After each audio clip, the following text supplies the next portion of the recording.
Hola, buen día, soy Alex Castillo, estamos en Key, Hablemos Limpio.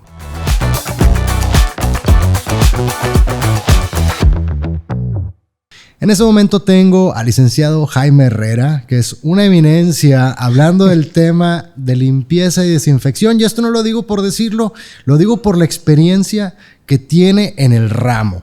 Aparte de que es director general de la empresa Key, ha estado muy metido en todos los procesos de limpieza que se han generado en muchos lugares y aparte es asesor de muchos organismos aquí en nuestra entidad. Aparte es egresado del Instituto Tecnológico de Monterrey, somos alma mater, como licenciado de Administración de Empresas y como licenciado en Sistemas Computacionales y de Administración. Así es. ¿Cómo está, licenciado? Muy buenos días. Muy buenos días. ¿Cómo licenciado, estás, Alex? Platíquenos un poquito de usted. ¿Quién es usted? ¿Qué es lo que le llama de la higiene, la limpieza, de la desinfección? Primero, muchas gracias por la presentación. Te agradezco las palabras. Déjame te platico un poquito ligado a la parte profesional. Respondiendo a tu pregunta de quién soy yo, me gustaría hablarte de mi trayectoria, principalmente mi trayectoria profesional. Como lo dijiste ahorita, yo estudié un par de carreras en el tecnológico, la carrera de administración. Cuando estudié administración, yo entré a la carrera en 1977. Desde un principio tuve la intención de estudiar un par de carreras y tenía en mente economía o abogacía, pero muy al principio de mi carrera llevé una microeconomía y me cambió un poquito la perspectiva. Como que no cuadró. Como que no me cuadró tanto. Yo había llevado en preparatoria una clase de economía y me había encantado, pero tenía un enfoque muy a lo macroeconómico. Ok. Y cuando llevo la primer microeconomía dije, no, esto no es lo que... Y me informé un poquito más del plan de estudios y definitivamente no era lo que había pensado originalmente o que me había llevado a pensar en esa carrera originalmente. Abogacía era otra que me gustaba, me parecía de mucho reto y la estaba considerando. Entonces, cuando empiezo mis primeros semestres, empecé a llevar un poco de sobrecarga académica para, en la segunda parte de mi carrera, el tercero y cuarto año, bajar un poquito la carga y poder cursar la carrera de abogacía. Tenía pensado hacerlo en la tarde en la Universidad de Monterrey o en la Universidad de Nuevo León. Estaba en el proceso todavía de pensamiento y de decisión. Cuando en tercer semestre llevé la clase de computación electrónica 1, me sorprendió mucho. Lo ganchó. Me ganchó, fíjate, era una clase que se hablaba mucho en el colegio. Todo el mundo le tenía miedo, como que imponía un poquito. Claro, era otro tiempo. Te estoy hablando que se programaba en lenguajes de primer nivel como el Fortran o el COBOL. Se programaba en tarjetas. La filosofía de programación era en batch. O sea, ahorita tú desarrollas programas para interactuar con tu base de datos, para modificarla de manera en tiempo real, inmediata. En aquel entonces tú hacías programas en donde, por ejemplo, te pongo para ejemplificarlo mejor, los bancos tenían un listado de los saldos de las cuentas de todos sus cuentavientes. Entonces, si tú hacías una transacción de depósito, se generaba una tarjeta de depósito. Okay. Si alguien iba a cobrar un cheque tuyo, se generaba una tarjeta con el retiro que había hecho esa persona. Entonces, al final del día había un programa que primero leía de un disco los saldos, luego corría todas las tarjetas que traían las transacciones y al final generaba un listado con tu nuevo saldo. Y esas se repartían en los bancos. Entonces tú llegabas al banco y tenían que checar, pero si tú girabas cheques por más de lo que tenías, no se daban cuenta hasta en la noche. Por eso era lo que te había sobregirado. Exactamente. Esa era la forma. Y la programación se hacía en batch. Ahorita, pues tú llegas, depositas y en tiempo real te dicen, y si alguien quiere cobrar un cheque sin fondos, ahí te lo rechaza, ¿no? Pero bueno, aunque se programaba en batch, era un adelanto tremendo. A mí me pareció que definitivamente era una ciencia que iba a cambiar la administración. Mi vocación era la administración y mucho la mercadotecnia. Estudié administración y no mercadotecnia porque en ese entonces consideré que los maestros que estaban en el área de mercadotecnia era gente con muy poca experiencia. Okay. Y dije, bueno, mejor prefiero estudiar la carrera de administración, que te prepara de una manera un poquito más global, y después a lo mejor buscar una especialidad en mercadotecnia. Debo admitir que desde que empecé mi carrera siempre pensé en hacer un posgrado. Incluso desde que me gradué de la primera carrera, empecé a hacer mi aplicación para estudiar un posgrado. ¿Posgrado? Sí. Era 1981. Hermoso año. Hermoso año donde nacen unos. ¿Naciste tú? Es correcto. Y en 1981 me faltaban, según yo, 8 materias, acabaron siendo 10. No había contado un par de optativas culturales, que entre paréntesis fueron 2 materias que me cambiaron la vida prácticamente. Pero bueno, en otra ocasión no me las platicamos. Sí, hace falta tequila ahí para esa qué plática. mejor No, así. no agüita. Pero en aquel entonces, te digo, quería hacer mi posgrado, empiezo a hacer mi aplicación, pero yo tenía que terminar mi segunda carrera. Había muchas materias secuenciadas, no las podía hacer todas en un semestre, y lo que hice fue repartirlas en 2 semestres. Y busqué un trabajo de medio tiempo y decidí trabajar en el negocio de la familia gay. O sea, estudió una carrera, luego otra, y aparte trabajaba. Bueno, en ese entonces me meto a trabajar para terminar mi segunda carrera. Medio tiempo, porque pues iba a llevar pocas materias. Estaba acostumbrado a llevar una carga de 8 o 9 materias por semestre, iba a llevar 4 y 4, entonces dije, me pongo a trabajar medio tiempo. Por cierto, me ofrecieron dar una clase recién graduado ahí en el tecnológico, entonces tenía una clase, las materias de computación y aparte un trabajo de medio tiempo ahí en la compañía, que acabó siendo tiempo completo, porque una vez que te metes te enrolas. Te enrolas y te vas de lleno. Se te van las horas, ¿no? Sí. Pero bueno, esa era mi intención. Cuando yo me gradué de la segunda carrera en mayo de 1982, estábamos en una crisis terrible. Yo considero que ha sido en mi tiempo, en mi tiempo profesional, de cuando tomé conciencia de cómo funciona la economía del país, que debe haber sido 17, 18 años, que empiezas a conocer más o menos cómo se mueve la política, cómo se mueve la economía. Desde entonces hasta el día de hoy yo creo que fue la crisis más profunda que nos ha tocado vivir. En 1982 vino aquella crisis de José López Portillo, que la puedes ver, está documentada. Habíamos tenido una elevación en el precio de petróleo y sentimos que todo el monte era orégano y empezamos a gastar como país. El gobierno empezó a gastar de manera muy responsable. Y cuando se cae el precio del petróleo, el déficit de finanzas públicas con el gasto que se había arrancado era terrible. Pero tremendo. Terrible.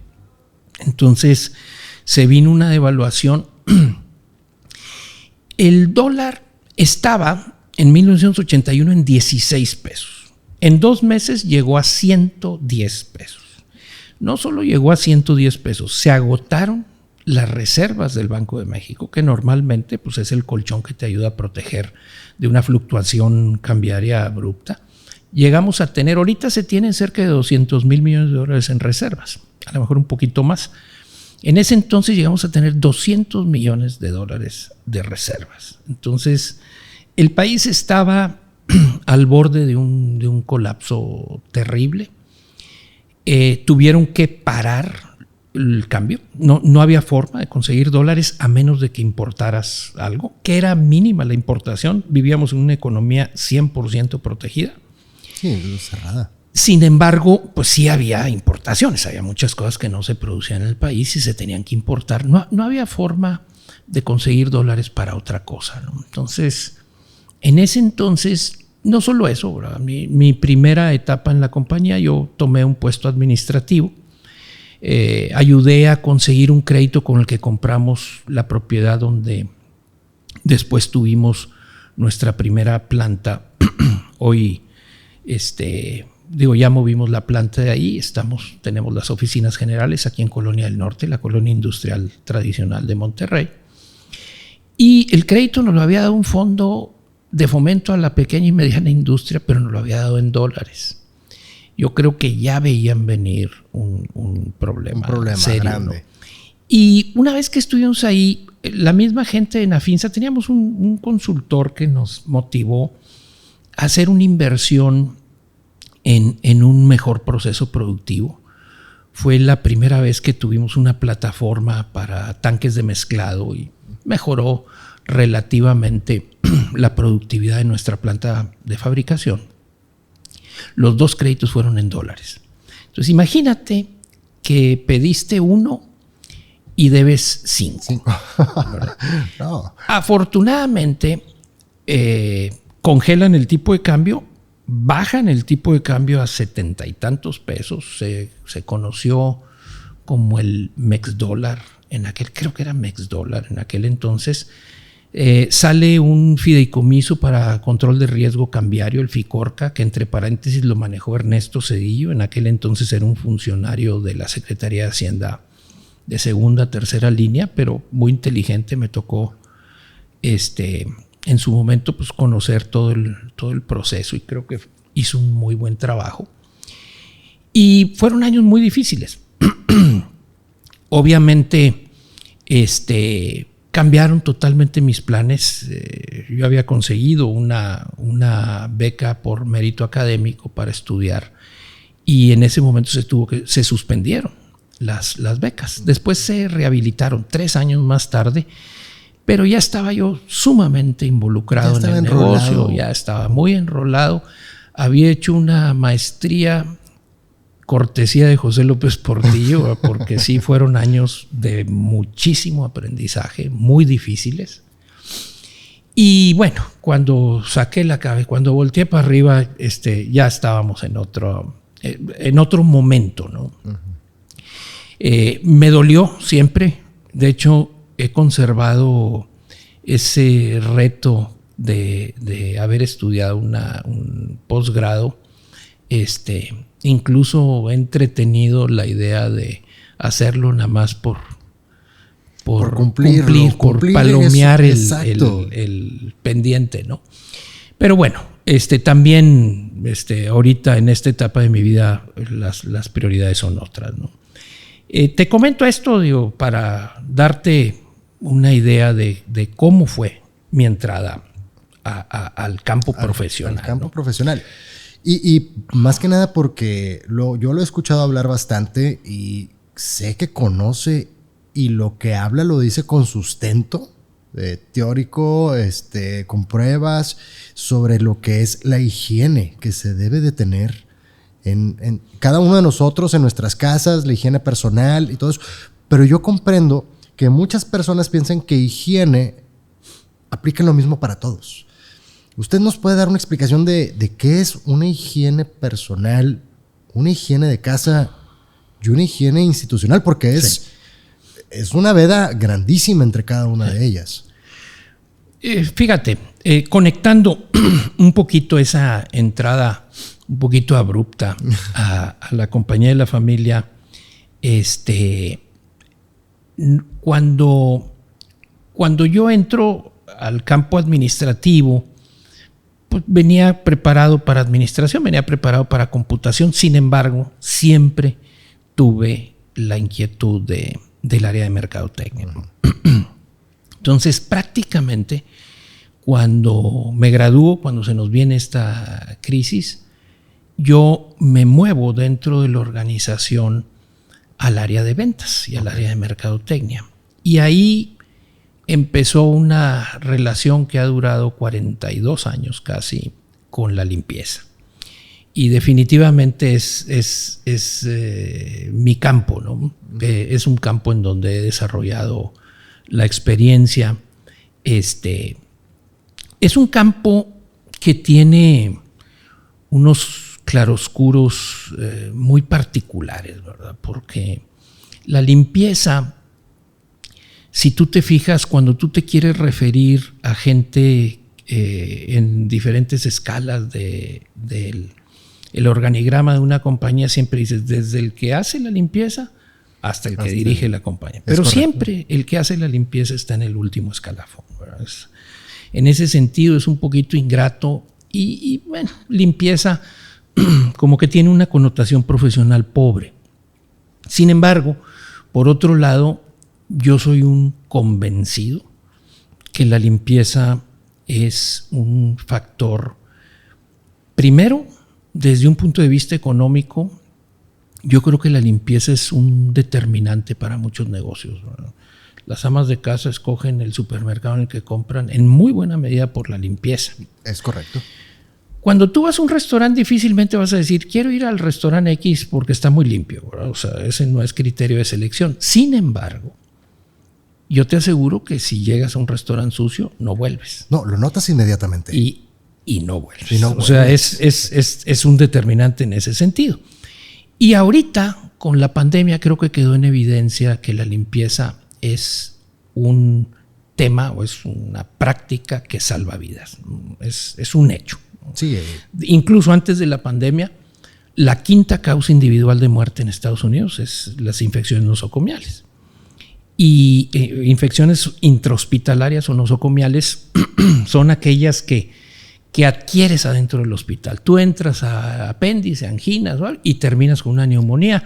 Esa es una infección. Pero esto es por la falta de limpieza o higiene. El 75% de las causas de una infección nosocomial apuntan a la limpieza. La mitad de la causa tiene que ver con manos, con higiene de manos. Y el otro 25% con superficies y algunos equipos como endoscopios, que son muy difíciles de desinfectar.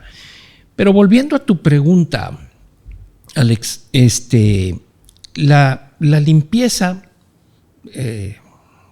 me preguntabas cuál es la diferencia, si te entendí bien, entre una limpieza en el hogar, una limpieza profesional o institucional. Institucional, es correcto. Sí, mira, yo te diría que la gran división de limpieza, desde un punto de vista de estructura de mercado, es la casa y el ambiente profesional. Nosotros le llamamos industria institucional. En México no hay un término acuñado para definir la limpieza institucional. Nosotros usamos ese término. En Estados Unidos se utiliza mucho el término away from home como limpieza profesional, o bien Industrial and Institutional Cleaning, que también es un término muy acuñado en Estados Unidos. Pero en México, te digo, llamémosle limpieza institucional. La diferencia definitivamente es grande, ¿verdad? Aunque la problemática de limpieza en una casa se refleja en muy buen sentido en ambientes institucionales, el ambiente institucional siempre es de mayor reto. Cuando tú limpias el baño de tu casa, limpias un baño que lo usaron 2, 3 personas. Es correcto. ¿Verdad? Cuando tú limpias un baño en ambientes institucionales, tienes baños de altísimo tráfico, como el de un aeropuerto. ¿O qué te parece el baño de una central de autobuses? De trabajadores de una mina que salen 800 gentes al final del turno, de una mina de carbón que vienen con contaminantes adicionales a los contaminantes corporales, que sería sudor, piel, que también se depositan en superficie. Estás hablando de un reto totalmente diferente. De hecho, si tú me dices, ¿hay un limpiabaños mejor? Te tendría que preguntar de qué baño estamos hablando, ¿no? Porque hay varios limpiabaños diseñados para diferentes aplicaciones y muchas veces de naturalezas químicas muy diferentes, dependiendo de la problemática que estamos enfrentando, ¿no? Entonces, la limpieza profesional, el primer diferenciador es el reto. Son productos muy diferentes. Nosotros, aunque básicamente estamos en el campo profesional, tenemos una llegada al mercado del hogar a través de nuestro programa de Puntos Key. Y siempre la recepción que tiene el producto profesional en el ama de casa es de sorpresa, ¿verdad? Porque no es lo mismo lavar ropa que te pusiste, ponle que sudaste o fuiste a jugar fútbol, que sería el extremo de suciedad que le puedes llevar una ropa, a limpiar ropa de quirófano, ¿verdad? Después de una operación. Sí, es muy diferente. O Filipinas de cocineros que estuvieron todo el día trabajando en una cocina de grasa y todo lo que estás hablando. Un huevo. El reto es diametralmente diferente. Totalmente.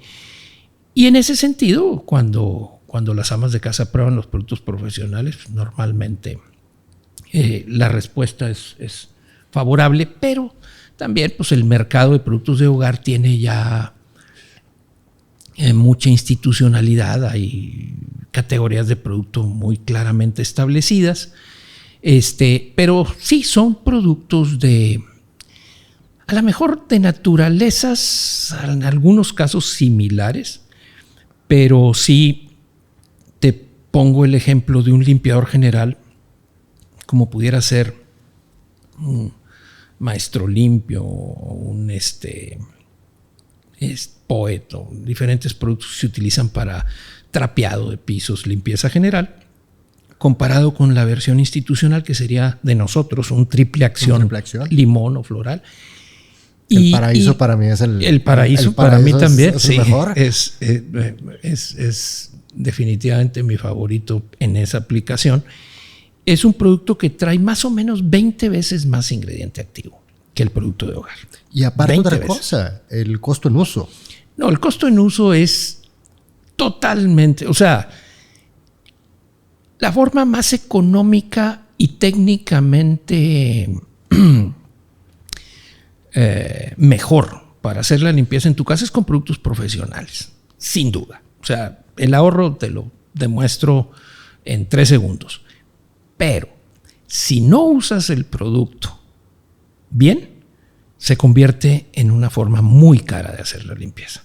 Porque si tú vas a tomar el producto triple acción del que hablábamos y lo vas a meter en la cubeta como pones el Maestro Limpio, te va a salir carísimo. Sí, y no solo te va a salir carísimo, fíjate, vas a tener un problema. Porque el producto trae tanto ingrediente activo que en una tarea de trapeado se te va a quedar mucho material activo en el piso. Vas a convertir el piso en un limpiazuelas. Entonces se te va a ensuciar mucho más rápido. Entonces hay que tener mucho cuidado cuando se usa un producto profesional en casa, de usarlo bien. O sea, saberlo diluir. Saberlo diluir para el proceso de suciedad que tienes también. Claro, absolutamente. Y si tú usas el Maestro Limpio, si utilizas, vamos a suponer, por decir algo, la cantidad que viene en esta pequeña botella, si vas a usar el triple acción, necesitarías una 20ª parte, un 5% mínimo de lo que usaste del otro producto. O sea, es mínimo, sin duda. De hecho, nuestro producto triple acción está diseñado para usarse en diluciones en suciedad fuerte 1 a 250 y en suciedad ligera 1 a 500. O sea, es muy mínima la cantidad que necesitas para usarla en agua.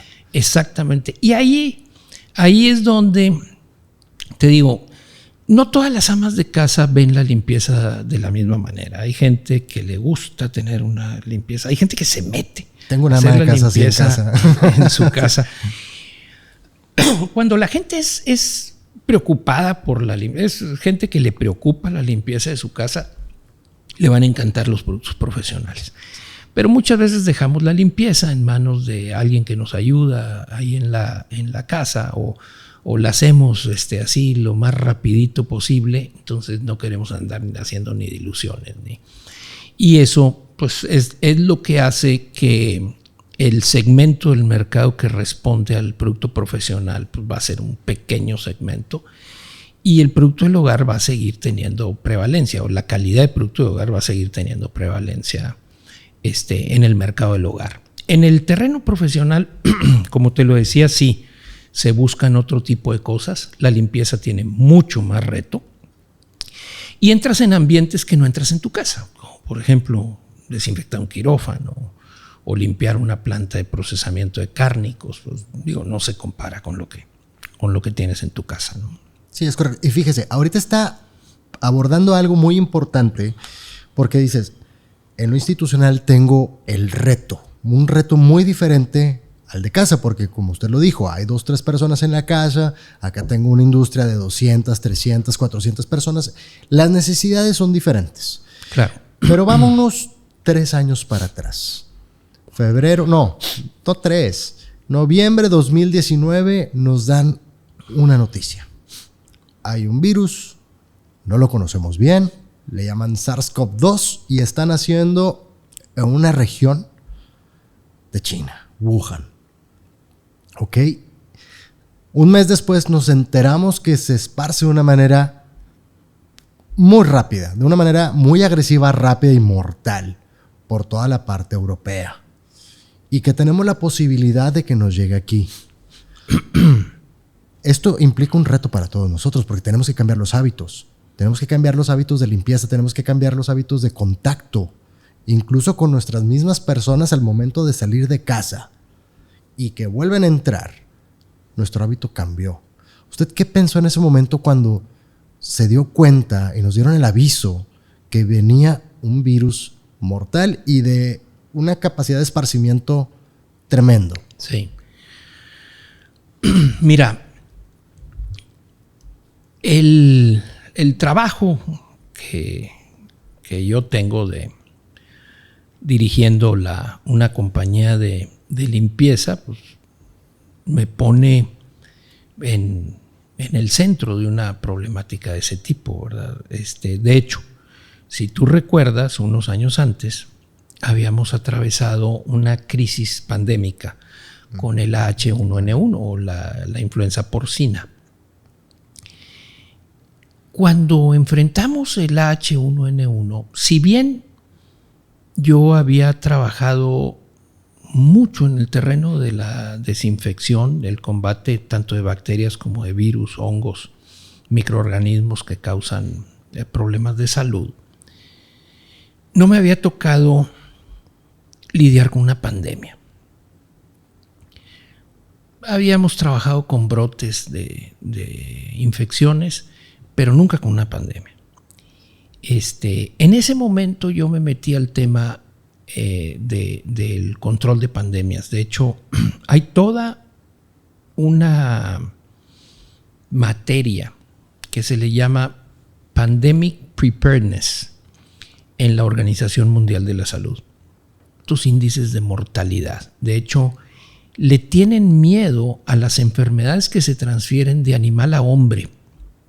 Como sucedió con el H1N1. Como sucedió con un SARS que va del camello al humano, el Middle East Respiratory Syndrome, o MERS, en lugar de SARS. Ese virus mata a la mitad de la gente que lo contrae, pero solo se transmite de camello a hombre, no de hombre a hombre, lo cual lo hace muy controlable. Así es. Lo que más miedo se le tiene es una pandemia que vaya de animal a hombre, que ese animal sea un ave, que hay infinidad de enfermedades. De hecho, hay influenza aviar. Se le tiene un miedo terrible porque ¿cómo controlas el flujo de un ave? Sí, la capacidad de migración que tienen de las aves es tremenda. Y entonces hay escenarios de simulación. De hecho, cuando te metes a leer de Pandemic Preparedness, pierdes el sueño un rato porque ves los escenarios de planeación que existen y de veras te quita el sueño. Sin embargo, el mundo se ha ido preparando para ese tipo de escenarios. Me tocó estudiarlo. Sin embargo, aquella crisis pandémica de la influenza H1N1 duró poco, se pudo contener, no tenía los niveles de contagio que tiene el COVID-19. Por un lado. Por otro lado, no tenía la tasa de mortalidad que al principio se pensó que tenía. Cuando tú enfrentas una nueva enfermedad, no sabes, sabes algunas cosas de ella, ¿verdad? Pero desconoces muchas otras, como por ejemplo la tasa de mortalidad y la tasa de contagio. Y sobre todo, quiero añadir también algo porque me tocó vivirlo y me tocó estar en esa parte, la capacidad de detección. Porque Claro. pasaba mucho tiempo para poder detectar. Claro. Necesitas reaccionar inmediatamente. Y el organismo que más rápido reacciona es la Organización Mundial de la Salud. Y empieza a dictar una serie de medidas, ¿verdad? Al principio las medidas son muy drásticas. Sí. La primer señal con el SARS-CoV-2, causante del COVID-19, fue enciérrate. Enciérrense, sí. ¿Verdad? Pero dentro de la ciencia de Pandemic Preparedness, no solo puedes ver el ángulo de contagio así, porque digo, no necesitas más que haber terminado kinder para deducir que si te encierras no te vas a enfermar. Uh-huh. Es obvio. La solución, pues enciérrate. ¿Sí? ¿Cuánto tiempo? ¿Cuánto tiempo podemos estar encerrados? Es correcto. Saben perfectamente que el encierro te lleva a una crisis económica, social, que puede ser más grave que la enfermedad. Más grave que la enfermedad. No lo vemos así porque no es tan inmediato, pero ellos lo tienen perfectamente estudiado. Chécate índices de suicidio, chécate índices de depresión después del SARS-CoV-2 y vas a ver un drama. La pandemia no es nada más el contagio de enfermedad y la Organización Mundial de la Salud cuida todo eso, ¿verdad? Cuando yo me meto a Pandemic Preparedness, me tomé un poco más en serio el tema, y cuando me toca oír del SARS-CoV-2, ya tenía un poquito más de conocimiento que el que tenía en esa primera experiencia. Y una de las cosas que personalmente hice fue seguir las recomendaciones que nos daba la Organización Mundial de la Salud y tratar de ver el rol que teníamos que jugar como fabricantes de especialidades de limpieza frente a esto, ¿verdad? Inmediatamente se empezaron a emitir lineamientos, como por ejemplo se emitió una lista de ingredientes activos que podían ser usados en el combate del virus, uh-huh. Basados en experiencias anteriores con virus de tipo corona. Okay. Corona es diferente al virus de la influenza. Había habido otro SARS en Hong Kong de menor tasa de contagio que se contuvo muy rápido, y estaba todavía activo el MERS, que es el que te decía, Middle East Respiratory Syndrome. Los dos son virus de tipo corona. Basados en la experiencia que se había tenido en la inactivación de esos virus, dijeron, bueno, pues vamos a usar estas bases activas, las que trabajan sobre esos dos, y se creó una famosa lista, por ahí debes de haber visto noticias, sí, la lista sí. N, que se le llamó. Es correcto. Se tardó más de un año en salir la primera liberación de un producto para combatir el SARS, el SARS-CoV-2, el microorganismo o el virus, ¿no? Y la verdad de las cosas es que desde el punto de vista químico no presentaba mucho reto. Es un virus fácil de inactivar. Difícil porque hay mucho contagio. Uh-huh. Difícil porque el contagio se da en el aire, ¿me entiendes? Y se da rápido. Entonces, porque si fuera nada más por contacto y por superficie, se hubiéramos acabado con él en 2 semanas. Pero la tasa de contagio y la forma de contagio no nos permitía eso, ¿no? Entonces, nos fuimos metiendo al tema y fuimos viendo cómo lo debíamos de tratar. Pero déjame, me regreso tantito porque creo que hay otra cosa importante. Me decías, ¿qué pensaste cuando viste? La verdad es que yo lo vi remoto, ¿eh? Mi primera reacción fue, no creo que llegue. Estando enterado de estos otros 2 SARS, teníamos nuestra especialista en desinfectantes sugirió de último momento meter a un congreso que tenemos todos los años. Bueno, teníamos todos los años, lo suspendimos 2 años durante la pandemia, pero es un congreso comercial donde vemos innovación. Sugirió meter al último del programa, así abriendo un espacio de 20 minutos, una cápsula del coronavirus. Y lo dimos. Estoy hablando febrero del 20. Ya venía más cerquita, pero todavía lo veíamos remoto. Todavía no llegaba el primer caso a América. cuando dimos esa plática. Uh-huh. Después nos atropelló, sí, porque la velocidad a la que se expandió, una vez que tocó Europa, le tomó 2 meses llegar a los primeros casos a México. Si no mal recuerdo, creo que el primer caso se registró en Sinaloa o por allá, y luego en Monterrey. Un caso. Y había habido mucha gente que había ido a un lugar resort de esquí. A Colorado. En un lugar en Colorado donde hubo una ola de contagio muy fuerte y llegaron a México, tanto a Ciudad de México, Monterrey, Guadalajara, y ahí fue donde se empezó a esparcir el contagio. Todo esto. ¿No? Los patrones de contagio son matemáticos. Una vez que tú estableces la forma en la que se contagia, hay modelos matemáticos que te dicen cómo va a subir y a bajar el contagio. Incluso no se contagian igual diferentes variantes del SARS-CoV-2.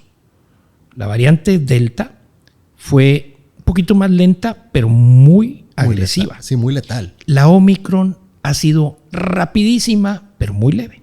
Uh-huh. La tasa de... Lo que tú tienes que seguir es la tasa de hospitalización. De hecho, cuando tú entras en una pandemia, tú no puedes decir enciérrate por las causas que te decía ahorita. Tú tienes que dejarla pasar. Es como torear es como ponerle el capote al toro. Lo tienes que dejar pasar, ¿me entiendes? La tienes que correr a una cierta velocidad que no rebase tu sistema de salud. Pero no es lo más inteligente pararla por la vía del encierro. Generas, te digo, muchos otro tipo de efectos secundarios y tarde o temprano te va a regresar. Digo, léete, China en el 2020 contuvo muy bien el contagio y todo el mundo volteaba a ver a China. En el 21 sí, explotaron otra vez. Explotó completamente. O sea, eso no te lo vas a quitar, ¿verdad? Lo que tienes que hacer es cuidar que no rebase tus sistemas de salud. Y este virus, en su primera etapa, rebasó los sistemas de salud de muchos países. El de México no. Criticamos mucho el manejo en México, pero el sistema de salud de México no se vio rebasado. El americano se vio rebasado en varias regiones. El italiano, el español, el inglés, todos fueron rebasados. Entonces, lo que tú tienes que cuidar es eso, pero dejar que pasen los contagios, que no se ocupen tus camas de cuidado agudo, y que tengas la capacidad de atención. Eso es lo mejor que puedes hacer con el virus, ¿no? Entonces, a medida que fue llegando, pues empiezas a ver qué es lo que tienes que hacer. Para nosotros fue todo un reto. Nosotros inmediatamente alineamos los productos que cumplían con la lista N. Generamos algunos productos nuevos, innovamos bastante. Terminamos incluso metiendo un producto de nanotecnología que te protegía 72 horas una superficie de que el virus se desarrollara. El NanoHair. El NanoHair. Y bueno, con los productos, el gel antiséptico, ese ya lo teníamos, ya lo vendíamos. Y explotó durante la necesidad de la crisis. Ahora, yo recuerdo cuando debe haber sido mediados, no, a lo mejor un poquito más temprano, abril o mayo del 2020. No sé si recuerdas una escena cuando en 1760 por allá hubo una pandemia de peste negra en Europa. Uh-huh.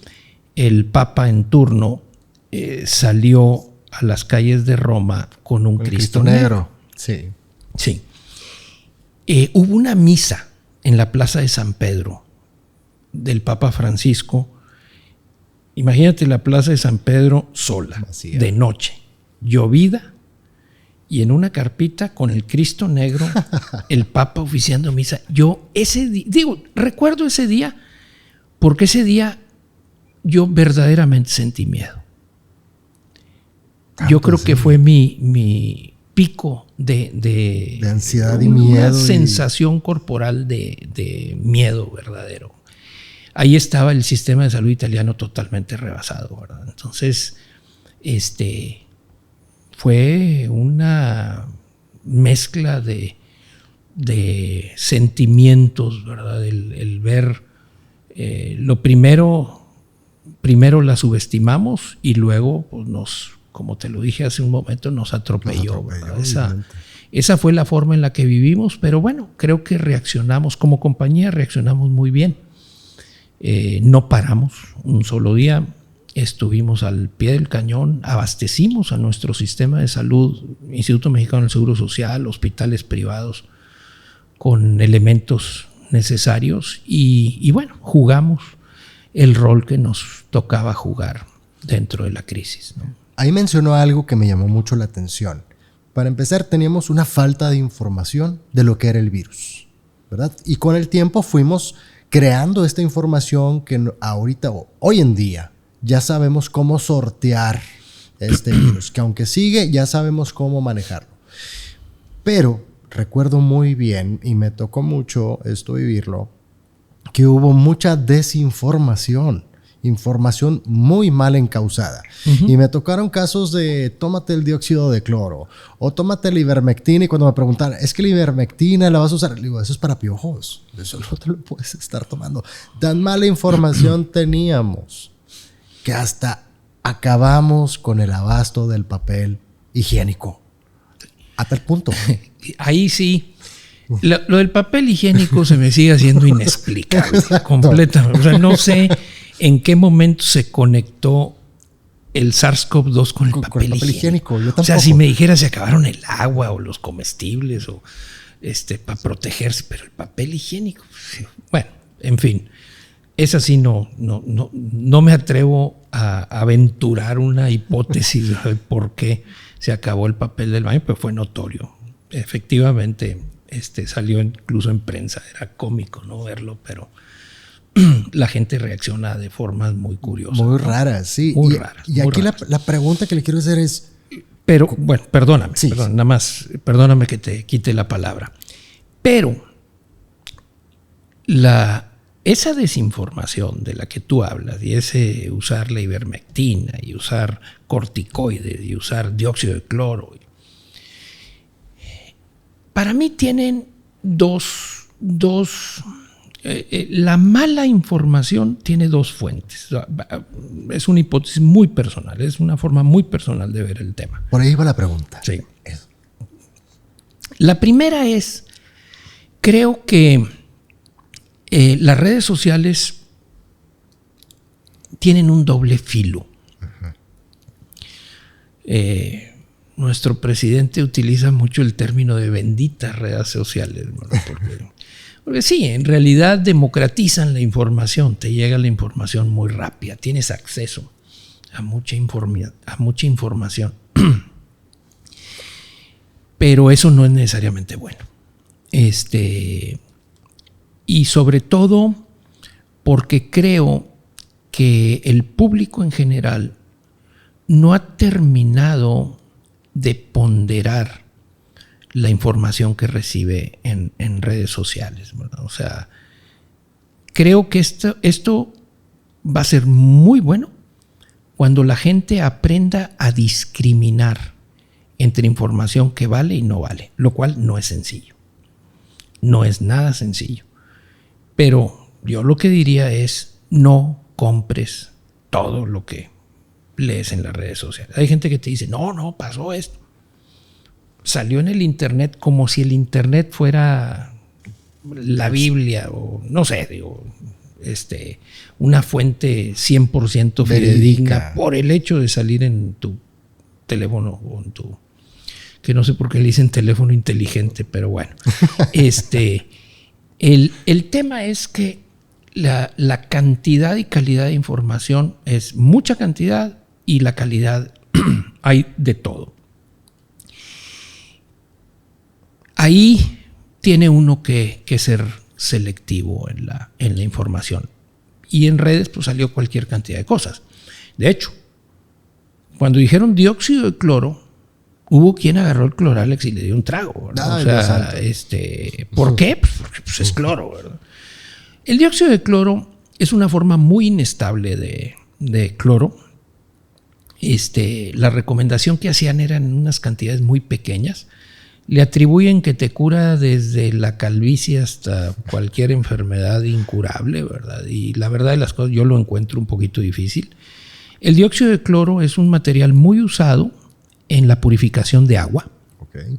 Las plantas que potabilizan agua para las ciudades normalmente utilizan el dióxido de cloro, un cloro gas que genera dióxido de cloro dentro del agua y que es lo que permite que el agua potable no tenga microorganismos que te puedan afectar la salud. El cloralex que mencioné ahorita es hipoclorito de sodio, es una forma de proveer cloro. Uh-huh. Hay hipoclorito de calcio, hay triclorio isocianurato, que son las sustancias que normalmente usamos para generar cloro para desinfectar.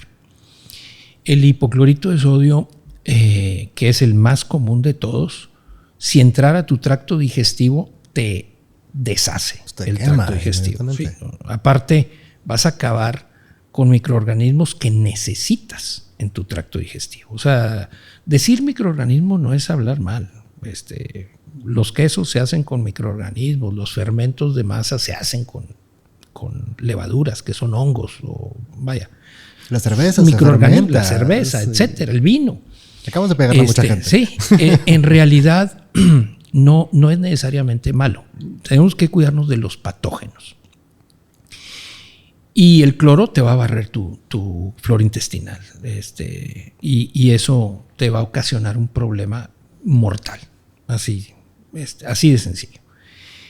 Entonces, tenemos que tener mucho cuidado con ese tipo de cosas.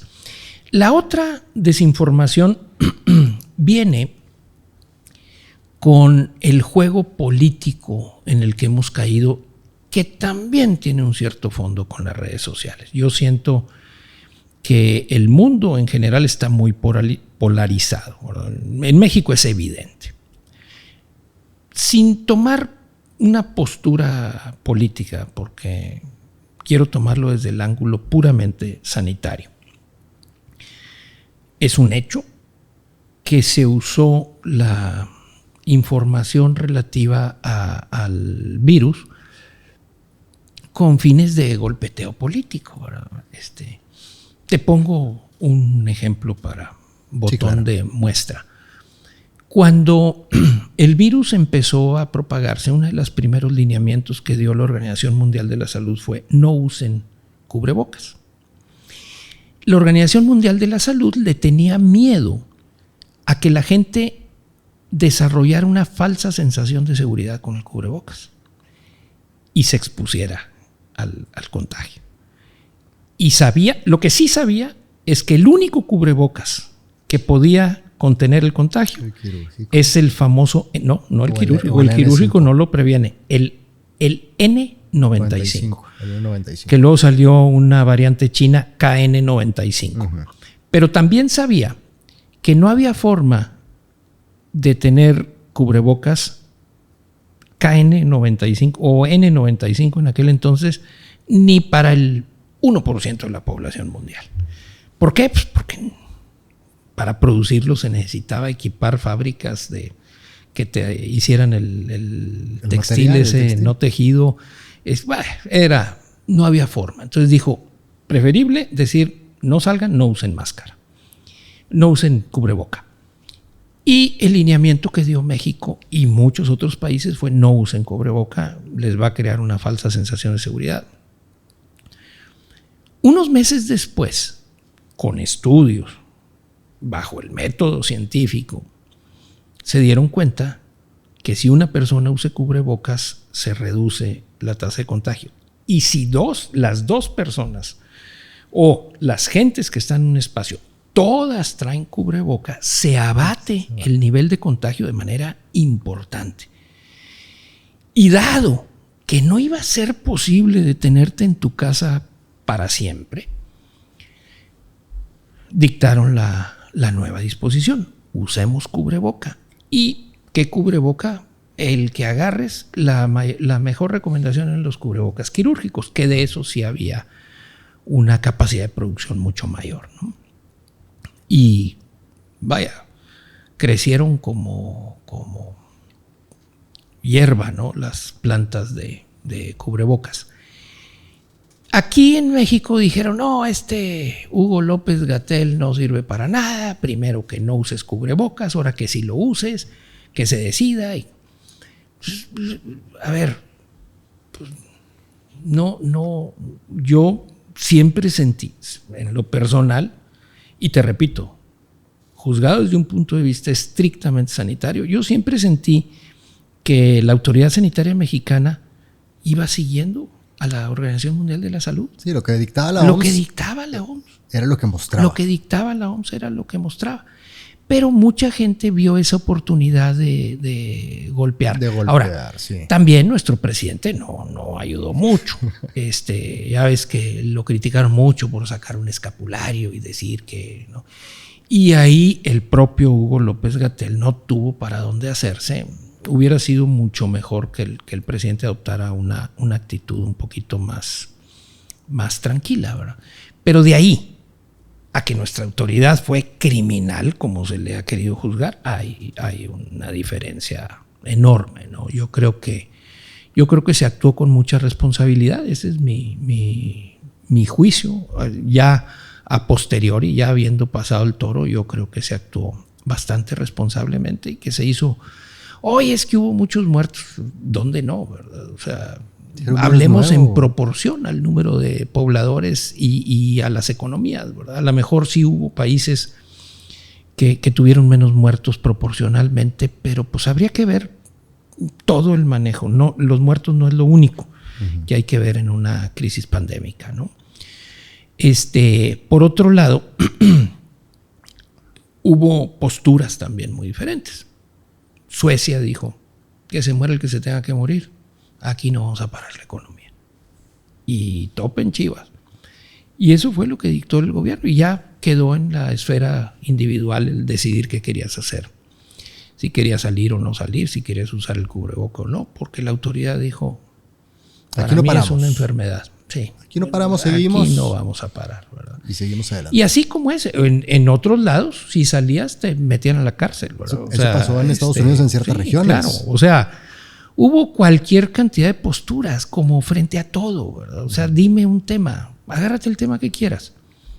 Va a haber diferentes ópticas, diferentes formas de ver la cosa. Esto no iba a ser diferente. ¿Qué creo yo que debemos de hacer en una pandemia? Voltear a ver a la Organización Mundial de la Salud o algunos otros organismos que también tienen información muy valiosa. En la Asociación de Industria Sanitaria en Estados Unidos, la ISA, International Sanitary Supply Association, hay un organismo que se mete mucho al estudio de las pandemias y que también dicta lineamientos muy, muy claros. Han estado presentes en el ébola. El ébola es también... No ha tomado dimensión pandémica, pero sí epidémica, que es un brote contenido. A ese sí hay que tenerle no miedo. Pavor. Lo que sigue de pavor. Ese sí sería un drama mundial el que eso se dispersara más. Y bueno, ese tipo de organismos son los que debemos de estar volteando a ver. Aparte de la OMS y la ISA, hay otros organismos de los cuales, porque lo acabamos de decir, había información de poca calidad, pero hay que ser bastante buenos críticos en esta información. Pero para ser buenos críticos debemos de saber cuáles son las fuentes confiables a las cuales ver. Como, por ejemplo, usted va a comprar un celular, no va y se mete a la página de una tienda del centro, va a meterse a la página de Apple, de Samsung, lee las instrucciones y de ahí saca la información más fidedigna del celular que quiere. Acá en este caso estamos hablando de la salud. Sí. ¿Cuáles son estos canales, aparte de la OMS, la ISA? ¿Qué otros canales tiene la gente para poder consultar ahí que lo que están recibiendo de información es correcto o es falso? Mira, normalmente las secretarías de salud de los países tienen una acción muy responsable y yo creo que están muy apoyadas en la OMS. La OMS es una organización de la Organización de Naciones Unidas, que recibe financiamiento mundial y que su quehacer es este. Yo creo que no hay un mejor organismo. Pero sí hay otros, como por ejemplo dentro de ISA, de la Asociación de Industria Sanitaria, está el Global Biorisk Advisory Council. Es GBAC. Ese es un organismo reciente que ha estado dedicado dentro del tema de higiene y limpieza, muy enfocado a cómo contener un brote. Desde un brote, una epidemia o una pandemia. Tiene mucha información, mucha base científica. Y eso es lo que debemos de buscar. Ahora, en materia de medicamentos y cosas de esas, pues mi sugerencia es no hacer caso de cualquier cosa que salga y no automedicarse. En internet, ¿verdad? Y no automedicarse, ir a su médico. Claro. O sea, claro. No hay de otra. Ahora, te soy franco. Yo he tenido pláticas con gente que considero muy capaz intelectualmente, con ciertas creencias que digo, caray, o sea, ¿cómo es posible que una persona que tiene, desde mi punto de vista, esta capacidad de raciocinio, esté tan convencido de esto que por ningún lado se justifica, como el dióxido de cloro, por ejemplo? Pero no será esto por la información o por entre que el pánico, la ansiedad, la mala información, que pudo haber formado un juicio de esto. Mira, el ser humano es muy complejo, y no siempre nos atenemos a la evidencia empírica. También las creencias juegan un papel bien importante. En el tema de vacunas, sí, gente, no sé exactamente, ahí sí te mentiría, pero sé que hay varios grupos religiosos importantes, o sea, con buen nivel de población que sigue esa religión, que creen que la vacuna va en contra de su creencia, que es algo que no se debe de hacer, ¿verdad? Cuando la evidencia científica te marca totalmente lo contrario. Oye, que nos estaremos metiendo, bueno, a lo mejor el día de mañana sale alguna información diferente, pero con la evidencia empírica que hoy tenemos del funcionamiento de las vacunas, yo creo que la vacuna es algo a lo que debemos de ir. Yo te soy franco, digo, ya, aquí sí voy a hablar a título muy personal y déjame hacer un disclaimer, no me hagan caso, porque es una creencia muy particular. Yo no vacunaría, no tengo nietos, pero le sugeriría a mis hijos no vacunar a los nietos. Y la razón es muy sencilla, no es ni religión ni ninguna otra cosa, es que si tú checas el número de fallecimientos o de infantes con desarrollo grave de la enfermedad, es ínfimo. ¿Para qué te vacunas? Es un hecho que la vacuna salió rápido. Ya había investigación por los 2 corona que nos afectaron recientemente, los 2 tipos de coronavirus. Entonces la vacuna se pudo generar en un plazo bastante más corto de cualquier otra vacuna que haya salido antes. Por esa razón, sin embargo, yo no dudo que haya habido algún corte de caminos, y seguramente no hubo suficiente tiempo para haber probado extensivamente la vacuna, ¿no? Entonces, ahí sí creo que si tú me dices, oye, entre que puede haber un riesgo aquí, que la evidencia no lo saca, pero por otro lado, la probabilidad de que se vean afectados con el desarrollo de la enfermedad grave es casi nula, yo por eso digo, yo no recomendaría vacunarlo. Pero si me dices, oye, ¿a tus papás les recomendarías la vacuna? Absolutamente, absolutamente. ¿A mí? Absolutamente. Ahorita, yo ya no fui por el 4º refuerzo por la misma razón. ahorita yo me siento en un estado de salud que no creo que las variantes nuevas de la enfermedad me puedan generar un daño mayor. Y bueno, por la misma razón digo, ¿para qué sigo vacunándome? Pero me puse mis 2 vacunas y mi refuerzo convencido de que tenía que hacerlo con la información que tuve en el momento en que las tomé.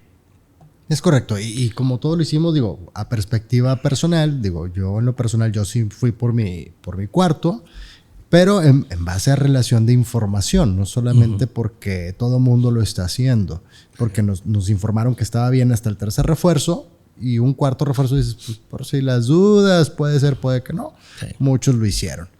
Y pues bueno, licenciado, para terminar, con todo el aprendizaje que tuvimos, 3 años muy golpeados, pero bastante golpeados, en lo cual se dice muy feo, pero en realidad aprendimos bastante. Aprendimos muchísimo, aprendimos y obtuvimos habilidades, porque fueron habilidades de higiene, de limpieza, desinfección. No somos los mismos del 2019 al 2023. ¿Cuál es el consejo que le diría a todas las personas que nos están escuchando conforme a este aprendizaje que hemos tenido? Mira, yo sí veo hasta ahorita un antes y un después. No estoy tan seguro de qué tanto va a prevalecer este aprendizaje, ¿no? Siento que cada día tenemos más enfermedades, más virulentas, cada vez tenemos bacterias más resistentes, y que hay un gran reto para la industria de la medicina y de la limpieza en materia del control de brotes de enfermedades, ¿no? Creo que hay una enseñanza buena en materia de prevención y considero que hay ciertas prácticas que debemos de seguir. De mantener. Yo te diría, la higiene de manos me parece fundamental. Y otra que yo creo que es una excelente práctica, que antes de la pandemia era mínimo lo que se hacía, se empezó a hacer mucho con la pandemia, ahorita está bajando de intensidad. Digo, tampoco se trata, mira, nosotros como vendedores de productos de limpieza, tenemos un conflicto de interés. Si no somos éticos, pues podemos andar metiendo miedos de más, ¿verdad? Tratando de decir, no, haz esto, tal cosa, exagerando un poquito la nota. Yo digo, nuestra compañía siempre ha sido muy ética en ese sentido, y lo último que queremos es que la gente tenga un gasto innecesario. Nuestro compromiso es con la salud, nuestro compromiso es que nuestros clientes realicen su limpieza con el menor costo y la mayor eficiencia técnica. Ese es un compromiso que tenemos establecido, ¿no? Pero de las costumbres que yo considero muy buenas es la higiene de manos. Y la segunda es la limpieza de superficies de mucho contacto con las manos. Los famosos fomites, que son apagadores, manerales de llave, agarraderas de puertas, barandales, lugares donde se posan muchas manos por funcionalidad del espacio, superficies en lugares, por ejemplo en escuelas donde tienes muchos niños. Yo creo que hay que intensificar un poquito, sobre todo en temporadas de contagio, cuando viene la temporada de influenza, de rotavirus, etc.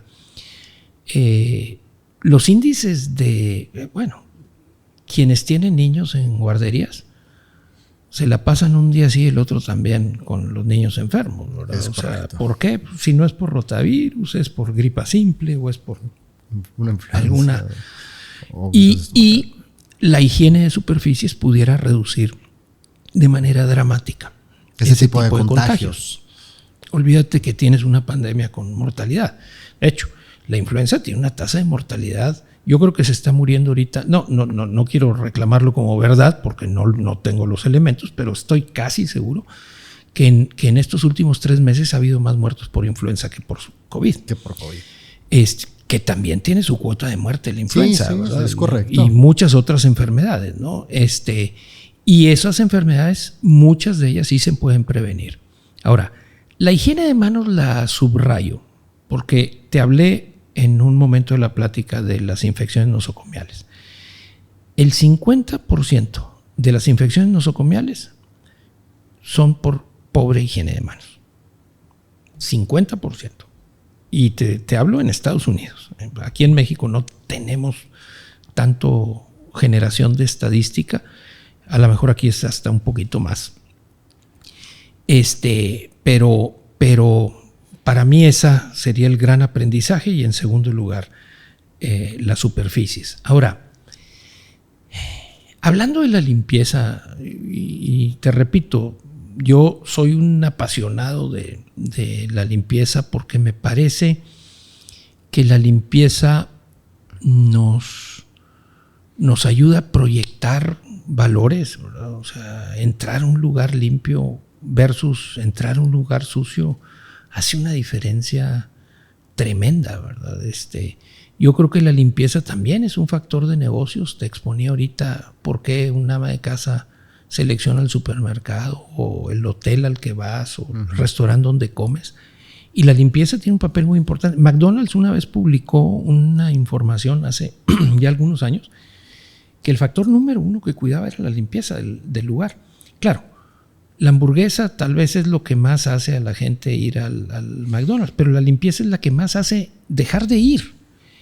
Y si tú quieres crecer en tu clientela, primero tienes que parar la hemorragia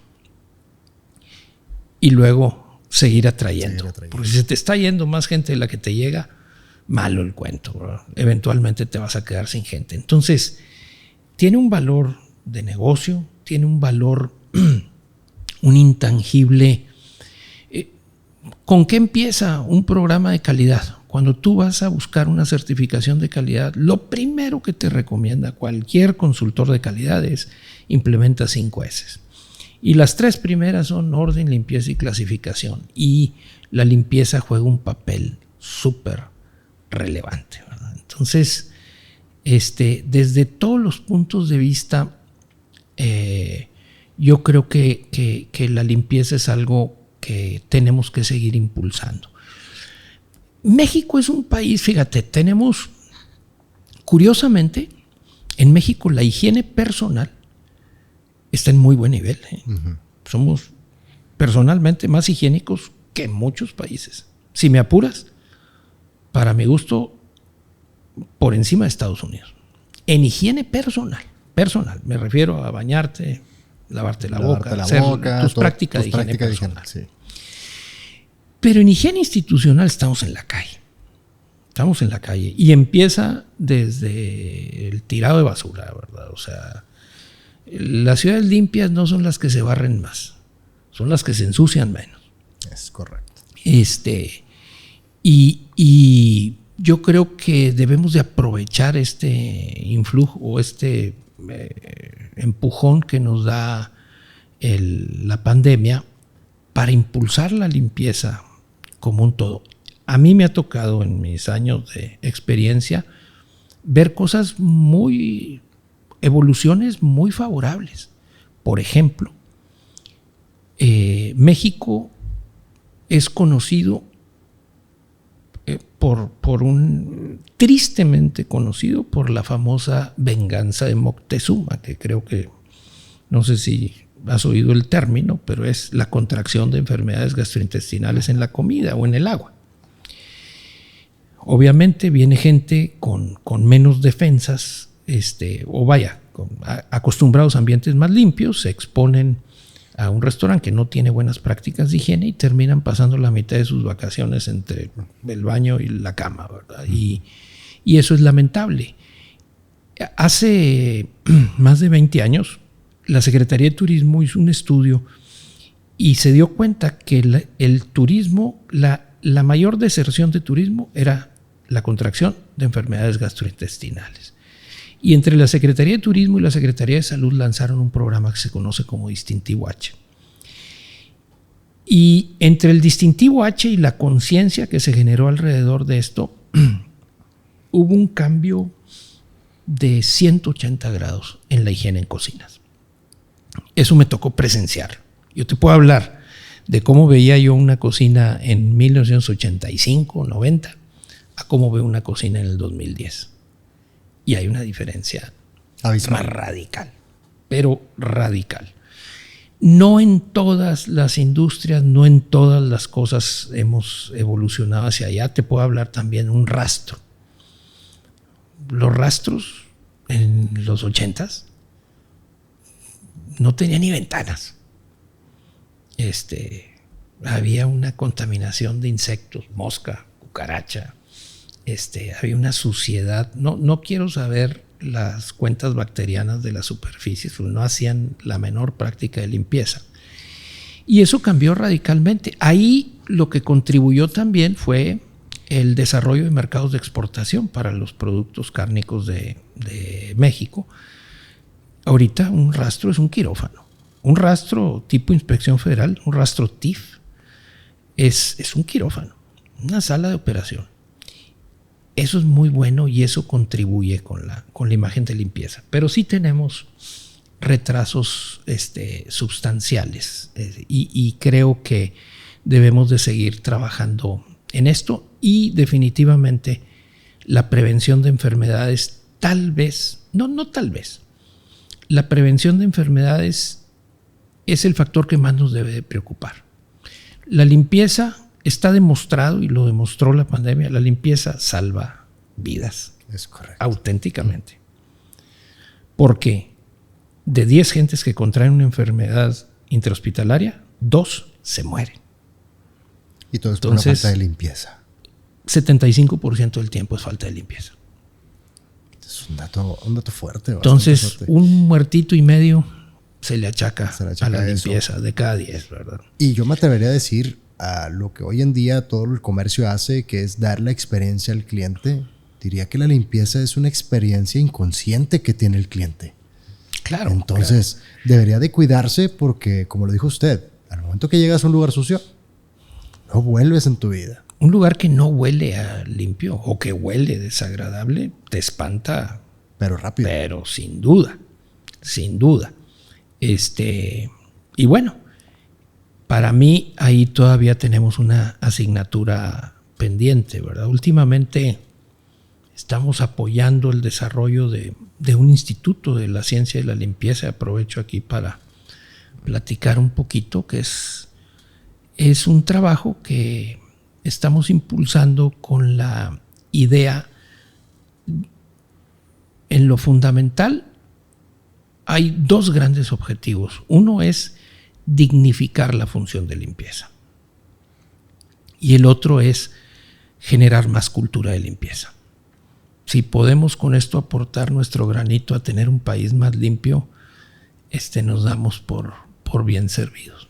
No, y me daría mucho gusto, licenciado, que nos compartiera más información sobre esto, también para que la gente que esté interesada aprenda un poco más de lo que se está haciendo con este trabajo. Uh-huh. Primero, dignificarlo. Sí. Y segundo, aumentar esta cultura de limpieza. Estaría el día que quieras hacemos un capítulo al respecto, porque hay mucho que platicar y es muy interesante también. ¿Verdad? Yo he apuntado, y claro que sí, licenciado, como siempre, invitado a este tipo de pláticas y charlas que son súper interesantes. Y pues no me queda más que agradecerle por su tiempo. Sé que es una persona muy ocupada y le agradezco por haber venido a compartir esta charla tan amena. Al contrario, te agradezco a ti, Alex, la invitación. Espero que sea del interés general y cualquier día nos venimos a platicar del Instituto de la Ciencia de la Limpieza, que creo que es una iniciativa que vale la pena difundirla. Claro que sí. Pues bueno, muchísimas gracias. Soy Alex Castillo y nos vemos en un capítulo más de Hablemos Limpio. Hasta luego.